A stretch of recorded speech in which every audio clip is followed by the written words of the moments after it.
భూమి మీద ఇరాన్ లేకుండా చేస్తానంటూ వార్నింగ్ ఇస్తున్నాడు డొనాల్డ్ ట్రంప్. ఇరాన్లో అంతర్యుద్ధానికి ట్రంప్ సపోర్ట్ అంటూ అక్కడ మాట్లాడుకుంటున్న క్రమం. ఈ నేపథ్యంలో నిరసనకారులకు ట్రంప్ సాయం అందించాలంటూ కూడా చర్చ జోరందుకుంటోంది. అయితే ట్రంప్ సాయంపై ఇరాన్ ప్రభుత్వం హెచ్చరికలు జారీ చేస్తోంది. ఇరాన్పై పెత్తనం చెలాయిస్తే దాడి చేస్తామంటూ వార్నింగ్ ఇస్తోంది. ఇరాన్ వార్నింగ్పై ట్రంప్ తీవ్రమైన ఆగ్రహాన్ని వ్యక్తం చేస్తున్నాడు. తన హత్యకు ప్లాన్ చేస్తే ఇరాన్ను భూస్థాపితం చేస్తానంటూ హెచ్చరికలు జారీ చేస్తున్నాడు. ఇప్పటికీ ఇరాన్పై దాడికి అమెరికా బలగాలకు ట్రంప్ ఆదేశాలు జారీ చేశాడంటూ తీవ్రమైన చర్చ జరుగుతోంది. మరి ముఖ్యంగా గత కొద్ది రోజులుగా ఎటువంటి పరిణామాలు చోటు చేసుకుంటున్నామని చూస్తూనే ఉన్నాం. ఇరాన్లో అక్కడ జరుగుతున్న అల్లర్లు కావచ్చు, అక్కడ జరుగుతున్న నిరసనలు కావచ్చు, ఆందోళనలు కావచ్చు మిన్నంటున్నాయి. రోజు రోజుకి ఇంకా పతాక స్థాయికి చేరుకుంటున్నాయి. కారణాలు ఏవైనా కావచ్చు, కానీ ట్రంప్ ఏమన్నాడు? ఇటు నేను చూస్తున్నాను, వాటిని పర్యవేక్షించడం జరుగుతోంది. ఒకవేళ పరిస్థితి కనుక ఆందోళనకరంగా మారితే, అంటే ఇరాన్ పాలకవర్గం కనుక అక్కడ నిరసనకారుల మీద ఉక్కుపాదం మోపే విషయంలో ఎవరికైనా గాయపరిచినా, ఎవరి మీద దాడికి పాల్పడినా వెంటనే ఇటు అమెరికా వాళ్ళకి రక్షణగా నిలుస్తుంది, అమెరికా వాళ్ళ వైపు నిల్చుంటుంది, నిలబడుతుంది అంటూ కూడా ట్రంప్ చెప్పుకొచ్చాడు. సో ఇప్పుడు దీని మీదే ఇరాన్ నిరసనకారులు మనం చూసాం. ట్రంప్ మమ్మల్ని మోసం చేశాడు, మమ్మల్ని నడి మధ్య గోదావరిలో నట్టేట ముంచేశాడు, మమ్మల్ని పట్టించుకోవట్లేదు అంటూ కూడా మాట్లాడుకుంటున్న క్రమం. అయితే ఎందుకు ట్రంప్ పట్టించుకోలేదు, ట్రంప్ ఏం జరిగింది, వీటి గురించి కూడా మాట్లాడుకునే ప్రయత్నం చేద్దాం. బట్ అంతకన్నా ముందు ఇరాన్ విషయంలో ట్రంప్ ఏమన్నాడు ఒకసారి చూద్దాం.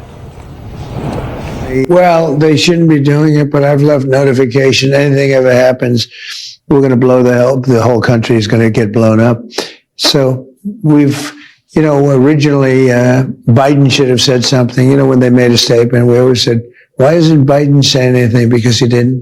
But a president has to defend a president. Like if I were here and they were making that threat to somebody, not even a president, but somebody like they did with me, I would absolutely hit them so hard.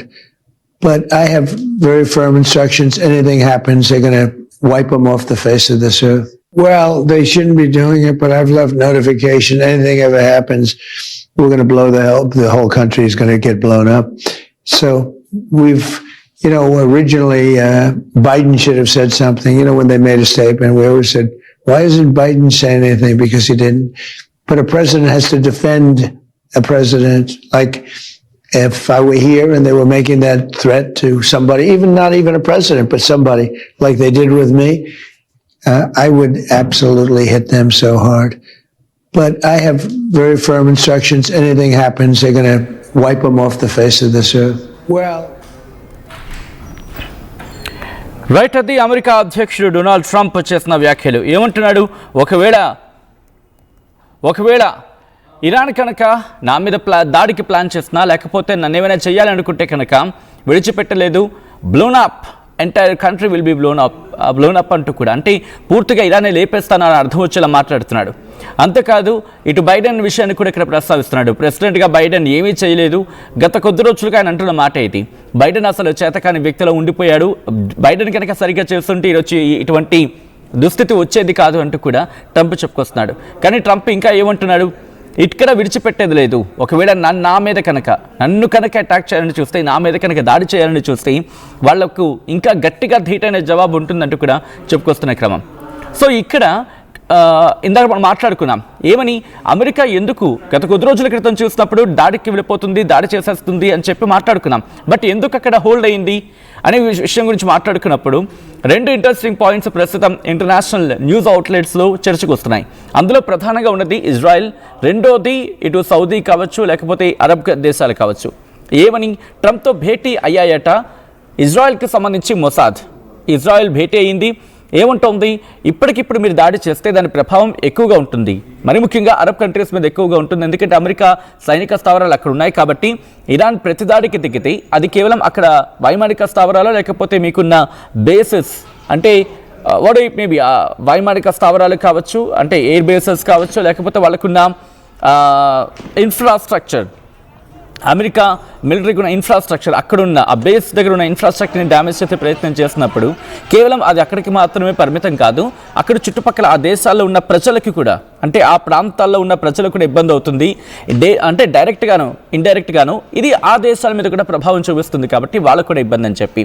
And Mossad ఏముంటుంది, Mossad కూడా ఒకటే అంటుంది, ఇప్పటికిప్పుడు మనం వెళ్ళడం correct కాదు, పూర్తి స్థాయిలో అష్టదిగ్బంధనం చేయాలి, మన వాడక భాషలో చెప్పాలంటే పూర్తిగా ఇరాన్ను ఉక్కిరిబిక్కిరి చేసిన తర్వాత మాత్రమే, పూర్తిగా టైటన్ చేసిన తర్వాత మాత్రమే ఇది చేస్తే బాగుంటుంది. లేకపోతే అంతర్యుద్ధాన్ని అక్కడ సాకుగాను లేకపోతే అంతర్యుద్ధాన్ని వాడుకొని అక్కడ పరిస్థితిని పూర్తిగా దిగజార్చిన తర్వాత అప్పుడు ఇరాన్లో పరిస్థితిని మనం అందిపుచ్చుకోవాలి అనేది మొసాద్ చెప్పినట్టుగా కొన్ని అంతర్జాతీయ మీడియా సంస్థలు కావచ్చు, న్యూస్ అవుట్లెట్స్ కావచ్చు మాట్లాడుతున్న క్రమం. సో ఈ కారణంగానే ట్రంప్ కాస్త ఆలోచిస్తున్నాడు. ఆగడం మాత్రం కాదు, ఇది తుపాను మందు ఉండే సైలెన్స్ కాదు, కానీ ఒకటి సమయం కోసం వేచి చూస్తున్నాడు. సమయం చూసిన తర్వాత కొట్టి పారేసే అవకాశం ఉంటుంది, అందులో అతిశయోక్తి లేదు. ఎందుకు ఈ మాట మనం ఇక్కడ మాట్లాడుకుంటామంటే గత కొద్ది రోజుల క్రితం ఇజ్రాయెల్కి ఇరాన్కి మధ్య అక్కడ యుద్ధం లాంటి పరిస్థితులు వచ్చినప్పుడు మీకు గుర్తుందా, ఇరాన్ న్యూక్లియర్ ఇన్ఫ్రాస్ట్రక్చర్ని డ్యామేజ్ చేశాడు ట్రంప్. ఏమని? పూర్తిగా ఇరాన్ నుంచి B-2 బాంబర్స్ని పంపించి ఏకంగా కొట్టిపారేశాడు. ఇరాన్ B-2 బాంబర్స్ని పంపించి ఏకంగా కొట్టిపారేశాడు. అంటే ఇజ్రాయెల్ కూడా అవకాశం ఇవ్వలేదు. అది ఎవరికి చెప్పా పెట్టకుండా డైరెక్ట్గా తనంతట తానుగానే రంగంలోకి దిగి కొట్టిపారేసిన సందర్భం. సో ఇటువంటి పరిస్థితుల్లో ఇప్పుడు అమెరికాకి ఇజ్రాయెల్కి మధ్య ఆ ర్యాపో ఉంది కాబట్టి, అంటే పాజిటివ్ ర్యాపో ఉంది కాబట్టి, మొసాద్ చెప్పింది కాబట్టి బహుశా ఆగి ఉండొచ్చు కాక. ఒకవేళ పరిస్థితి అమెరికా వర్సెస్ ఇరాన్గా మారితే ఎవరి బలాబలాలు ఏంటి అని మాట్లాడుకునే ప్రయత్నం చేస్తే అఫ్కోర్స్ సైనిక శక్తి వాటి అంటే గ్లోబల్ ర్యాంకింగ్ గురించి మాట్లాడుకున్నప్పుడు ప్రపంచంలో నెంబర్ 1 శక్తివంతమైన సైన్యం అమెరికాది.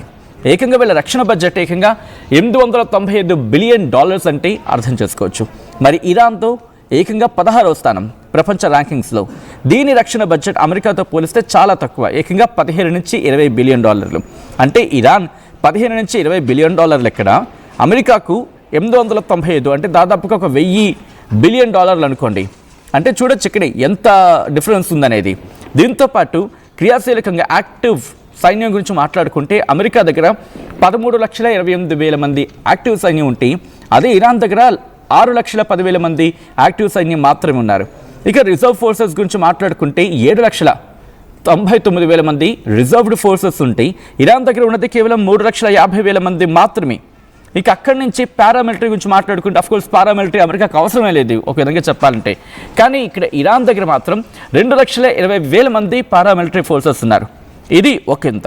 అండ్ అలాగే ఎయిర్, అలాగే నావల్ పవర్ గురించి మాట్లాడుకుంటే ఎయిర్ పవర్ అంటే ఎయిర్ ఫోర్స్ కావచ్చు లేకపోతే నేవీ గురించి మాట్లాడుకుంటే కావచ్చు, ఇక్కడ వైమానిక శక్తి అమెరికా దగ్గర ఏకంగా 13,000కు పైగా, రిమెంబర్ 13,000కు పైగా లేటెస్ట్ ఇంకా చెప్పంటే మోడర్నైజ్డ్ ఈ వార్ ప్లేన్స్ ఉన్నాయి. F-35, F-22 లాంటి స్టెల్త్ ఫైటర్స్ ఉన్నాయి వీళ్ళ దగ్గర. ఇరాన్ దగ్గర ఒక విధంగా చెప్పాలంటే పాతకాలపు విమానాలు ఉన్నప్పటికీ అవి డ్రోన్ వ్యవస్థ అంటే డ్రోన్ సిస్టమ్ని కలిగి ఉన్నాయి. సో ఇది వైమానిక శక్తి గురించి మాట్లాడుకుంటే. ఇక అలాగే నేవీ గురించి మాట్లాడుకునే క్లుప్తంగా మాట్లాడుకునే ప్రయత్నం చేస్తున్నాం, అంటే బ్రీఫ్గా మాట్లాడుకునే టూకీగా మాట్లాడుకునే ప్రయత్నం చేస్తున్నాం. అలాగే నేవీ గురించి మాట్లాడుకుంటే అమెరికా దగ్గర ఏకంగా 11 భారీ అణుశక్తి విమాన వాహక నౌకలు అంటే ఎయిర్ క్రాఫ్ట్ క్యారియర్స్ అంటూ ఉంటారు. 11 భారీ అణుశక్తి విమాన వాహక నౌకలు ఉన్నాయి. అదే ఇరాన్ దగ్గర ప్రధానంగా చిన్న వేగవంతమైన జలాంతర్గాములు కావచ్చు లేకపోతే ఇలాంటి ఈ మిజైల్ వ్యవస్థ మాత్రం ఉందని చెప్పుకోవాలి. ఇక్కడ వాటి మీద ఆధారపడింది. ఇక మిజైల్స్ గురించి మాట్లాడుకుంటే మిజైల్స్ కావచ్చు, న్యూక్లియర్ పవర్ గురించి మాట్లాడుకుంటే అమెరికా దగ్గర గట్టిగా కనిపిస్తుంది. ఎందుకంటే అమెరికా దగ్గర ఏకంగా 5,000కు పైగా న్యూక్లియర్ వార్ హెడ్స్ ఉన్నాయి. ప్రపంచంలో ఎక్కడికైనా దాడి చేయగల ICBMs అంటూ ఉంటారు, అంటే ఇంటర్ కాంటినెంటల్ బ్యాలిస్టిక్ మిజైల్స్ అంటూ ఉంటారు. I repeat, inter continental ballistic missiles అంటూ ఉంటారు. Subject the correction hit again. కానీ ఇక్కడ ఏమంటారంటే వాటిని ఖండాంతర క్షిపణులు అనేది వీళ్ళ సొంతం America. But when it's comes to Iran, వీళ్ళ దగ్గర మధ్యప్రాచ్యంలో అత్యంత పెద్ద బ్యాలిస్టిక్ మిజైల్ అనేది వీళ్ళ దగ్గర ఉండే భాండాగారంగా మాట్లాడుకుంటూ ఉంటారు ఇరాన్ దగ్గర. కాబట్టి ఈ సాధ్యాసాధ్యాల విషయంలో ఇరాన్తో పోల్చుకుంటే అమెరికా అఫ్కోర్స్ అప్పర్ హ్యాండ్లో ఉంది. అయినప్పటికీ ఇరాన్ దగ్గర ఉన్న పాజిటివ్ థింగ్ ఏంటి, న్యూక్లియర్ అనేది బయటకు కనిపించకపోయినప్పటికీ వీళ్ళ దగ్గర ఉంది అనేది ఒక చర్చ జరుగుతోంది. వీటితో పాటు మిగిలిన దేశాల మద్దతుకు సంబంధించి అఫ్కోర్స్ అరబ్ కంట్రీస్ విషయంలో ఏ మేరకు సాయంగా వస్తాయనేది బిగ్గెస్ట్ క్వశ్చన్ మార్క్. అయినప్పటికీ కూడా మిగిలిన దేశాలతో వీళ్ళకున్న పాజిటివ్ ర్యాపో, మరీ ముఖ్యంగా ఇటు ఇజ్రాయెల్తో పోల్చుకున్నప్పుడు గాజాలో వీళ్ళకున్న హమాస్, హెజ్బుల్లా, హౌతీలు ఈ మూడు కూడా, ఈ రెబల్ గ్రూప్స్ అన్నీ కూడా వీళ్ళకి మద్దతుగా ఉన్నాయి. ఒకవేళ ఇక్కడ ఏమైనా అస్థిరత ఏర్పడింది అనుకుందాం, ఇరాన్లో ఒకటికి అస్థిరత ఏర్పడితే వెంటనే ఇక్కడ స్విచ్ నొక్కితే అక్కడ వెలిగినట్టుగా గాజాలో ఉండి హెజ్బుల్లా కావచ్చు, హమాస్ కావచ్చు, వీళ్ళు యాక్టివ్ అవుతారు. అలాగే పైన లెబనాన్లో ఉండి హౌతీలు కావచ్చు, హెజ్బుల్లా కావచ్చు యాక్టివ్ అవుతారు. అలాగే కిందకు వచ్చినప్పుడు యెమెన్లో ఉండి ఈ హౌతీలు కూడా యాక్టివ్ అవుతారు. వీటితో పాటు స్ట్రైట్ ఆఫ్ హార్మూజ్, దీన్ని కనుక ఇరాన్ బ్లాక్ చేయగలిగింది అనుకుందాం, అప్పుడేమవుతుంది, ఈ హార్మోన్స్ కనుక బ్లాక్ చేస్తే ప్రపంచ వాణిజ్యం మీద ఇంపాక్ట్ చూపించే అవకాశం ఉంటుంది. ప్రపంచ వాణిజ్యం మీద ఇంపాక్ట్ చూపించినప్పుడు ఆబ్వియస్గా అది మిగిలిన దేశాలకు ఇంపాక్ట్ చూపించే అవకాశం ఉంటుంది. అక్కడ పట్టు బిగించింది అనుకుందాం, అక్కడ కనుక దాడి చేస్తున్నాం. అఫ్కోర్స్ ఇప్పటికీ హౌతీలు కనుక దాడి చేస్తే అక్కడ పరిస్థితి మారిపోతుంటుంది మధ్యప్రాచ్యంలో. ఇటువంటి సినారియోలో ఇరాన్కి ఫోర్సెస్గా కనిపించకపోయినప్పటికీ భౌగోళికంగా ఉన్న పరిస్థితులు ఇరాన్కి అనుకూలంగా మారుతున్న సందర్భం. ఎట్ ద సేమ్ టైం అమెరికాకు తమ దగ్గర ఉన్న శక్తివంతమైన అత్యాధునిక మోడర్నైజ్డ్ వార్ ఎక్విప్మెంట్స్ అనేవి వాళ్ళకి సపోర్ట్గా వాళ్ళకు ఉంది. బట్ ఇక్కడ చూసుకుంటే ఇన్నాళ్ళు అమెరికాకు ఎక్కడో చోట మద్దతుగా కనిపిస్తున్న బ్రిటన్ కావచ్చు, పశ్చిమ దేశాలు కావచ్చు, ఈరోజు నువ్వెవరివి, నీ మాట మేమెందుకు వినాలి అనేలా ఇక్కడ మాటకు ధీటుగా సమాధానం ఇస్తున్న క్రమంలో అఫ్కోర్స్ అమెరికాకు కలిసొచ్చిన అంశాలు, ఇన్నాళ్ళు కలిసొచ్చిన అంశాలు ఇప్పుడు ప్రతికూలంగా మారుతున్నాయి. సైనిక శక్తి బలంగా ఉండొచ్చుగాక, కానీ అది పూర్తిగా అన్ని వేళలా సహకారం కాదు కదా. ఎందుకంటే ఇప్పుడు మాట్లాడుకున్న సందర్భంలో ఒకవేళ ఇరాన్ మీద దాడికి వెళ్తున్నప్పుడు ఇంతవరకు నివురుగప్పుడు నిప్పులా ఉన్న సిచ్యువేషన్ ఒక్కసారిగా మారిపోయే అవకాశం ఉంటుంది.